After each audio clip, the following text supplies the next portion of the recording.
మన పవన్ కళ్యాణ్ ఇక్కడే దిగాడు మాయా. వారాహి కూడా ఇక్కడికే వచ్చింది. కుదరకుంది మాయా నా కాయ. మాయా సమ్మర్ అనగానే మనకి ముందుగా గుర్తుకొచ్చేది మామిడికాయలు, నెక్స్ట్ తాటి ముంజులు. మాయా ఎండ అయితే గట్టిగా గుర్తించేస్తుంది మాయా. ఈ ఎండకి మన గుండెలు చల్లబడాలంటే ఐస్ ఆపిల్ తినాల్సిందే. ఐస్ ఆపిల్ అంతే ఏదో అనుకున్నారు కాక తాటి ముంజులు మాయా. వీడియోని ఎక్కడ స్కిప్ చేయకుండా పూర్తిగా చూసేయండి మాయా. మంచి ఎంటర్టైన్మెంట్ గా ఉంటది. మన పిల్లిమాని అయితే తాటి చెట్టు ఎక్కించేదాం. పిల్లిమాయ కత్తి అందుకున్నా ఇంక ఇప్పుడైతే మనం వేరే ప్లేస్ లో అయితే ఉన్నాం. ఇప్పుడు ఇంక లేట్ చేయకుండా ఇక్కడ నుంచి తాటి చెట్ల దగ్గరికి అయితే వెళ్ళిపోదాం మాయోయ్.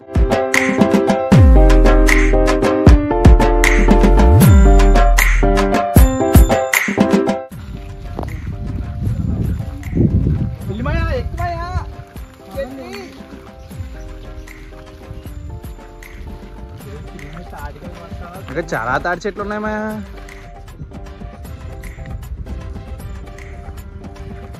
వెళ్ళి మాయా తాడికెళ్ళని కొట్టబోయి అనుకో అయిందే నీకు 20 కిలోమీటర్లు దాటి వచ్చాను ఇక్కడికి. చూసుకో మరి. ఇక్కడ మీరు చూసుకున్నట్లయితే ఆ చెట్టు చూసారా, గరికి మట్టలు కానీ అని చాలా పెద్ద రిస్కే. కానీ మన తమ్ముడు అయితే బాగా ధైర్యంగా సాహసంగా బాగానే ఎక్కేశాడు.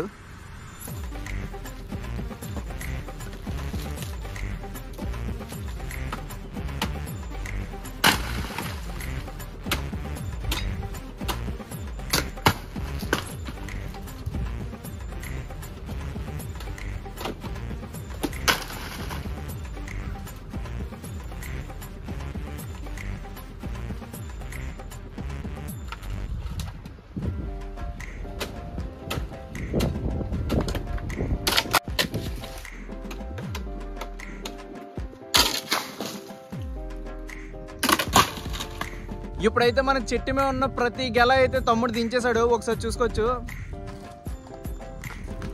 ఇంకా చెట్టు మీద అయితే దిగుతున్నాడు. ఇగో తమ్ముడు పైన అయితే ఉన్నాడు. ఒకసారి చూడండి.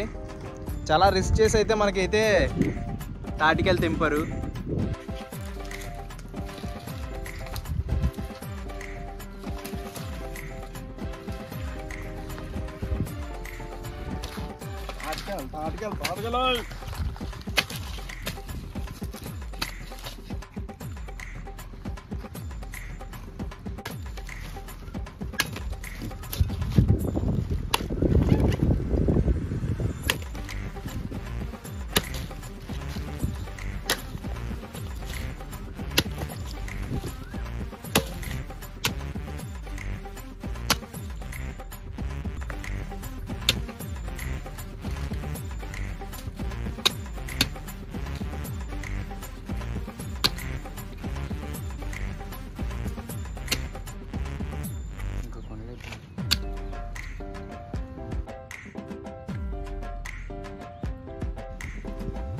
కొన్ని ముంజికాయలు అయితే మనం కొట్టేసి రెడీగా పెట్టుకున్నాం. ఇప్పుడైతే వాటిని టేస్ట్ చేసి ఎలాగున్నాయో చెప్పేద్దాం మాయా.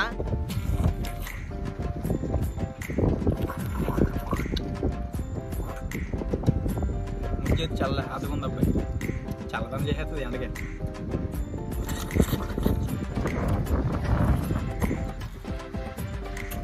చల్లగా ఉంది మాయా. మొదలుగా టేస్ట్ చేయండి. కుదరకుంది మాయా నా కాయ. ఈ ముంజికాయలు ఒకసారి మీరు బాగా చూడండి మాయా. ఎందుకంటే ఈ ముంజికాయలకి 2 కళ్ళే ఉన్నాయి, కానీ దీనికి 3 కళ్ళు ఉన్నాయి. ఇంకా మనకి ముంజికాయలు 4 కళ్ళు కూడా ఉంటాయి. మన పిల్లిమాయలో 4 కళ్ళు ముంజికాయలు కూడా ఉంటాయి. మీలో ఎంతమంది 4 కళ్ళు ముంజికాయలు తిన్నారో కామెంట్ చేయండి మాయోయ్. మన పవన్ కళ్యాణ్ ఇక్కడే దిగాడు మాయా. వారాహి కూడా ఇక్కడికే వచ్చింది. ఎండ గుర్తించేస్తుంది. చల్లగా ఉంది మాయా. మా మామతో చదువుకుంటాను తెలుసు.